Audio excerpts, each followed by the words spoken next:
Breaking news చూస్తున్నాము. హైదరాబాద్ లో బాలికపై గ్యాంగ్ రేప్ ఘటన వెలుగులోకి వచ్చింది. తెలుగు రాష్ట్రాల్లో మృగాళ్ల పాశవిక చేష్టలకు అంతే లేకుండా పోతుంది. బాలికకు గంజాయి తాగించి అత్యాచారం చేశారు రౌడీ షీటర్లు. నార్సింగి పోలీస్ స్టేషన్ పరిధిలో ఈ ఘటన జరిగింది. బాలికను హాస్పిటల్ కు తరలించి చికిత్స చేస్తున్నారు. అయితే పరిస్థితి విషమంగా ఉన్నట్లుగా తెలుస్తుంది. ఈ దారుణానికి పాల్పడి పరారీలో ఉన్న ముగ్గురు రౌడీ షీటర్ల కోసం గాలింపు చర్యలు చేపట్టారు పోలీసులు.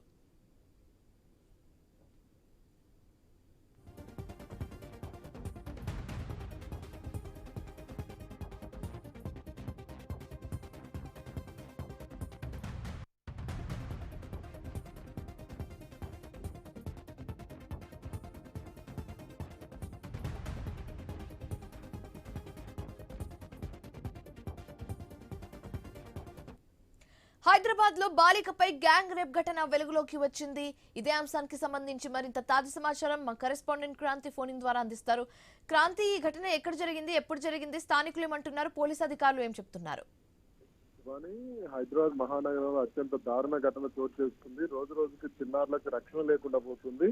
ఈ రోజు అత్యంత పాశవికమైన ఘటన వెలుగులోకి వచ్చింది. 8వ తరగతి చదువుతున్న మైనర్ బాలికపై ముగ్గురు రౌడీ షీటర్లు రేప్ చేశారు. అమ్మాయికి గంజాయి తాపించి అమ్మాయి గంజాయి మత్తులో ఉన్నప్పుడు వాళ్ళు ఇటు నార్సింగ్ ఏరియాలో అమ్మాయిని పికప్ చేసుకొని మొత్తం అటు చార్మినార్ వైపు వెళ్ళి అటు నుంచి అటు కంగిచర్ల వెళ్ళి అక్కడ అమ్మాయి పైన రేపు పాల్పడ్డట్టు మనకు తెలుస్తుంది. అయితే అమ్మాయి నార్సింగ్ లో తన నానమ్మ దగ్గర ఉంటుంది. తన అమ్మాయి కనిపించకపోవడంతో తన నానమ్మ నార్సింగ్ పోలీస్ స్టేషన్ లో వెళ్ళి మిస్సింగ్ కేసు పెట్టింది. దీంతో అసలు విషయం వెలుగులోకి వచ్చింది.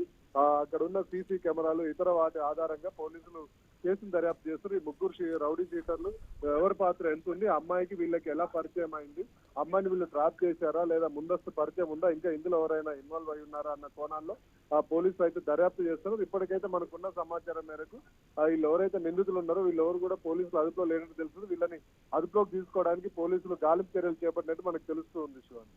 Right, thanks for the updates Kranti.